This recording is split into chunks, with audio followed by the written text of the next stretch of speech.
आज की इस क्लास के अंतर्गत देखिए, आज हम कक्षा 9वीं विषय विज्ञान का त्रैमासिक परीक्षा के लिए एक पेपर कंप्लीट करने वाले हैं, ताकि आप सभी 75 नंबर में से आसानी से 50 और 60 नंबर लेकर आ सके। तो यही हमारा मेन उद्देश्य रहेगा कि आप त्रैमासिक परीक्षा में अच्छे से अच्छे अंक प्राप्त करें।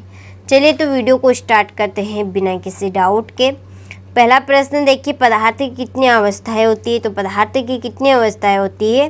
3 अवस्थाएं होती है। कौन कौन सी? एक तो ठोस, द्रव और गैस अवस्था। ठीक है, तीनों के नाम भी बता दिए मैंने। जो दूसरा प्रश्न है कि जिस न्यूनतम ताप पर पिघल कर द्रव बन जाता है वह किसका क्या कहलाता है? तो गलनांक कहलाता है। पदार्थ की किस अवस्था में कणों के मध्य न्यूनतम रिक्त स्थान होता है? तो इसका आंसर रहेगा ठोस। सर्वाधिक विसरण गुण वाला पदार्थ है। तो सर्वाधिक विसरण गुण वाला पदार्थ है गैस। पांचवा प्रश्न है कि 2 या 2 से अधिक पदार्थों का समांगी मिश्रण कहलाता है। तो कौन सा समांगी मिश्रण कहलाएगा? विलयन कहलाएगा। छठा प्रश्न है कि वायु एक विलयन है किसमें? गैस में गैस का। ठीक है, तो ये थे हमारे सही विकल्प। आप अच्छे से स्क्रीनशॉट ले लीजिए और अच्छे से आप इनको कंप्लीट कर लीजिए। ठीक है, चलिए अगले प्रश्न को आगे बढ़ते हैं। पहला प्रश्न है, जीवन की मूलभूत इकाई डेडेडेस होती है कोशिका। पादपों में जल का संवहन डेडेडेक ऊतक द्वारा होता है जाइलम। समसूत्री विभाजन डेडेडेस कोशिकाओं में होता है तो पेत्रक। पौधों की पत्तियों में पाए जाने वाले छिद्र जिनसे गैसों का आदान प्रदान होता है डेडेडेस कहलाते हैं। क्या कहलाते हैं? रंध्र कहलाते हैं। इसके बाद में अगला प्रश्न, अनैच्छिक पेशियों को डेडेडेस पेशी भी कहते हैं, आरेखित पेशी कहते हैं। और एक ही प्रकार की कोशिकाओं का समूह जो संरचना व कार्य में समान हो डेडेडेस कहलाता है। तो क्या कहलाता है? ऊतक कहलाता है। ठीक है, चलिए तो आप यहाँ से रिक्त स्थानों का भी अच्छे से स्क्रीनशॉट लें और अच्छे से कंप्लीट करें। अगले प्रश्न को चलिए आगे बढ़ते हैं। अगला प्रश्न है, दाब का मात्रक क्या है? तो इसका आंसर रहेगा पास्कल। निलंबन का प्रकार का विल्सन होता है। तो इसका आंसर नहीं याद है हमें, तो इसको आप कंप्लीट कर लीजिएगा। डीएनए का पूरा नाम क्या है? तो इसका आंसर रहेगा डीऑक्सीराइबो न्यूक्लिक अम्ल। कोशिका विभाजन कितने प्रकार का होता है? तो ये होता है 2 प्रकार का। मरुस्थलीय पौधों में किस प्रकार के रंध्र पाए जाते हैं? तो इसका आंसर रहेगा सूक्ष्म रंध्र।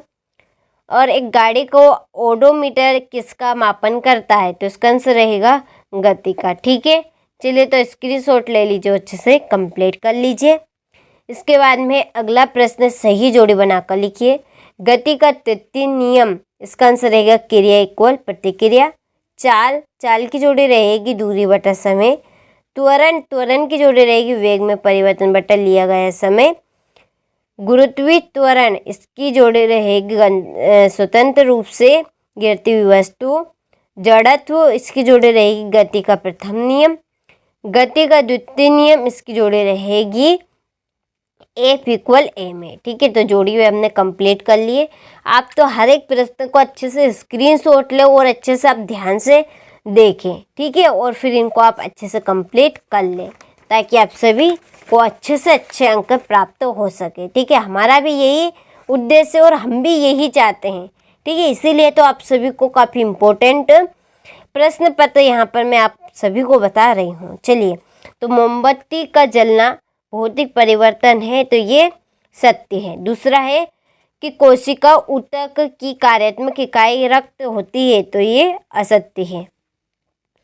प्रत्येक वस्तु अपनी वर्तमान अवस्था या स्थिति में ही बने रहना चाहती है। वस्तुओं के इस गुण को गुरुत्वीय त्वरण कहते हैं, तो ये असत्य है।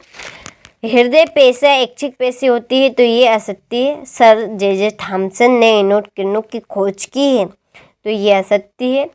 पौधों को पोषक पदार्थ हवा, पानी तथा मिट्टी से प्राप्त होते हैं, तो ये भी सत्य सही है।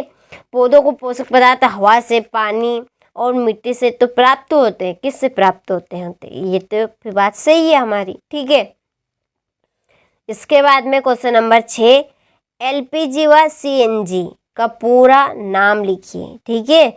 इत्र की गंध बहुत दूर बैठे व्यक्ति को भी क्यों पहुंच जाती है। मिश्र धातु किसे कहते हैं? किसी एक मिश्र धातु का नाम लिखिए। टिंडल प्रभाव क्या है? अमीबा अपना भोजन कैसे प्राप्त करता है? कोशिका में पाए जाने वाले दो अंग के नाम एवं उनके कार्य लिखिए। वाष्पोत्सर्जन किसे कहते हैं? इसके बाद में स्नायु व कंडला में दो अंतर लिखिए। चाल एवं वेग में दो अंतर, दूरी और विस्थापन में दो अंतर। संतुलन बल किसे कहते हैं?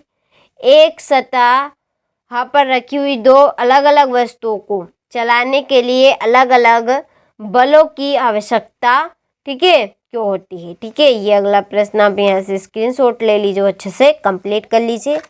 इसके बाद में अगला प्रश्न, पादप कोशिका का नामांकित चित्र बनाइए। ठीक है। इसके बाद में क्वेश्चन नंबर 20 है, फिर है ये 21 प्रश्न। ठीक है। भौतिक एवं रासायनिक परिवर्तन को परिभाषित कीजिए। न्यूरॉन का नामांकित चित्र बनाइए। ठीक है। और ये है 23वां प्रश्न। ठीक है।